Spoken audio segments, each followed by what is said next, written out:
صلو علیہ وآلہ صلو علیہ وآلہ صلو علیہ وآلہ ما كان محمد أبا أحد من رجالكم ولكن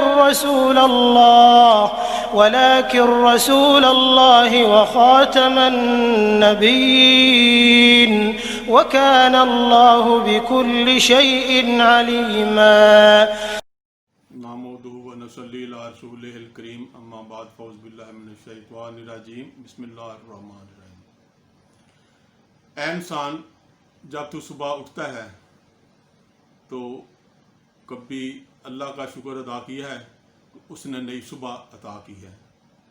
اگر سوتے میں انسان دنیا سے چلا جائے تو پھر اس لیے صبح جب بھی اٹھیں اللہ کا شکر ادا کریں کہ اس نے نئی صبح عطا کی. پھر اے انسان، جب تم کھانے کی میز پہ جاتا ہے، جب کھانا تیرے سامنے آتا ہے تو کھانا کھانے سے پہلے کسی غریب کو یاد کر کہ تمہارے نزدیک کوئی بھوکا تو نہیں ہے، تمہارے جاننے والوں کو آج کوئی بھوکا تو نہیں سویا. صبح آپ ناشتہ کر لیں کہ اگر وہ رات بھوکا ہے تو ایسا قطعاً آپ کے لیے جائز نہیں ہے.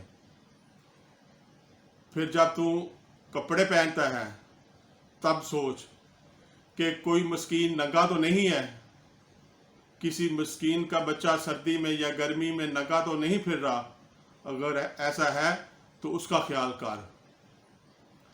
انسان، اگر تو دکاندار ہے تو یہ سوچ کہ میں پورا تول رہا ہوں، اگر پیمائش کر رہا ہوں تو پوری کر رہا ہوں، اگر سودا بیچ رہا ہوں تو اسلام کے مطابق اس کا نقص بتا کے سودا بیچ رہا ہوں، اگر پھل فروش ہوں یا سبزی فروش ہوں تو میں سودا جو ہے، جو سبزی ہے یا پھل ہے، وہ گندا تو نہیں لوگوں کو دے رہا، لوگوں سے دھوکہ تو نہیں کر رہا.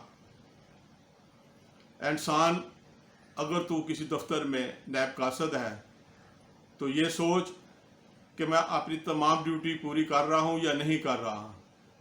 اگر تو کلرک ہے تو یہ بھی دیکھ کہ تیری زبان سے کسی کو تکلیف تو نہیں پہنچ رہی، آنے والے کو تو بہتر گائیڈ کر رہا ہے یا نہیں گائیڈ کر رہا. اگر تو منصف ہے تو یہ دیکھ کہ تو انصاف کے تقاضے پورے کر رہا ہے، انصاف میں تاخیر تو نہیں ہو رہی. جس طرح مثل مشہور ہے کہ جسٹس ڈیلیڈ جسٹس نائٹ، کہیں ایسا تو نہیں ہے. اگر تو مزدور ہے تو دیکھ تو اپنی ڈیوٹی پوری کر رہا ہے. اگر تو کارخانہ دار ہے تو یہ دیکھ کیا تو مزدور کا پسینہ خشک ہونے سے پہلے اس کو مزدوری ادا کر رہا ہے، اس کے جو واجبات ہیں قانون کے مطابق وہ ادا کر رہا ہے نہیں کر رہا. اگر تم ڈومیسٹک ورکر ہے، یہ دیکھ تو اپنا کام تندہی سے کر رہا ہے یا نہیں کر رہا. تو کسی گھر میں جا کے کسی کی چیزوں پہ تو نظر نہیں ہے.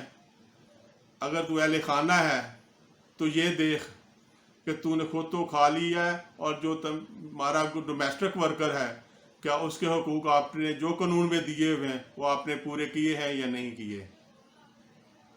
اگر تو آفیسر ہے تو یہ دیکھ کہ تو گورنمنٹ تجھ پہ لاکھوں پیسے خرچ کر رہی ہے، کیا تو وہ اپنی ڈیوٹی پوری کر رہا ہے.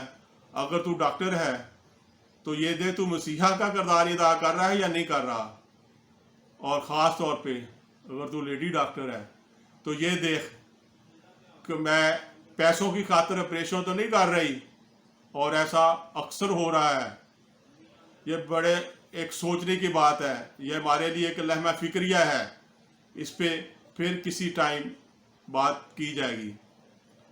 انسان، اگر تم ممبر قومی اسمبلی ہے یا صوبائی اسمبلی ہے تو یہ دیکھ جو تو قانون سازی کر رہا ہے یا ادھر جا کے ایک دوسرے پہ تنقید کر کے شور کر کے واپس آ رہا ہے. کیا جو 1973 میں آئین میں قادیانیوں کو کافر قرار دیا گیا تھا، کیا تو دیکھ ادھر جا کے صرف تو بجٹ اجلاس ہی اٹینڈ کر رہا ہے جو اس قانون کا تحفظ بھی کر رہا ہے؟ اس قانون کا تحفظ کرنا بھی ہمارے ایمان کا حصہ ہے، کیونکہ اس وقت یہ شوشہ بہت عروج پہ ہے۔ مسلمانوں کو خاص طور پہ اس کا خیال رکھنا چاہیے گا۔ اگر تو حاکم ہے تو یہ دیکھ جو تو نے حلف اٹھایا ہے اس حلف کے مطابق کام کر رہا ہے یا نہیں کر رہا۔ کیا تو خلفائے راشدین کے نقش قدم پہ چل رہا ہے یا نہیں چل رہا؟ کیا تو مشاورت جس طرح خلفائے راشدین کیا کرتے تھے ویسا طریقہ ہے؟ اگر نہیں تو اس کو چینج کر۔ خلفائے راشدین کا طریقہ کار تھا کہ وہ مسجد میں بیٹھ کے سلطنت کے امور کی مشاورت کرتے تھے۔ اگر آج کا حاکم بھی ایسا کرے گا تو یقیناً مسجد میں جب بیٹھ کے مشاورت کی جائے گی، مسجد میں بیٹھ کے جب سوچا جائے گا لوگوں کے لیے، تو مسجد میں بیٹھے کوئی بندہ بھی ایسا کام نہیں کرے گا، ایسا نہیں سوچے گا، ایسا لفظ زبان سے نہیں نکالے گا جو اسلام کے منافی ہو۔ یہ بھی دیکھنا ہوگا کہ یہ اسلامی جمہوریہ پاکستان ہے، کیا کوئی بندہ، کیا کوئی ممبر قومی اسمبلی یا کوئی اور بندہ یا کوئی اور گروہ اس اسلامی جمہوریہ پاکستان کے اسلامی تشخص کو نقصان تو نہیں پہنچا رہا؟ کیونکہ روز محشر ان سب چیزوں کا ہمیں اللہ تعالیٰ کے سامنے حساب دینا پڑے گا۔